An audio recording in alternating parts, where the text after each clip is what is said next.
我哋覺得都非常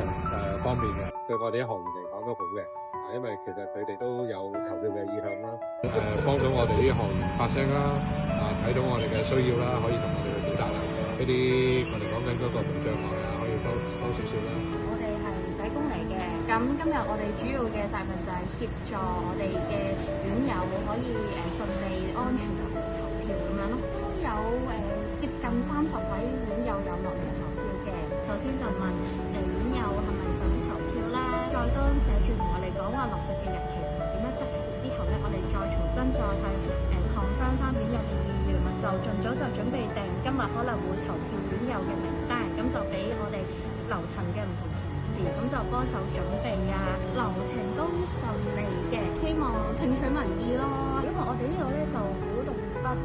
新發展區嚟嘅，家屬反映就探院友嗰陣咧，可能交通問題想改善一下，咁我哋會負責主要就係比較係啦，同埋係做一啲院友嘅工作。我希望市民啦係多組織翻我哋即係社工嘅活動啦，就將我哋嗰個聲音啦帶到去會係咁樣咯，都係個好多照顧者啫，即係嘅壓力啊，即係可能會用多啲嘅服務嚟咁會幫到佢哋啊，例如社工嘅照顧啊，即係加強佢哋係去搜尋多啲隱蔽嘅訊息啦，有啲乜嘢需要轉介，可能會轉介我哋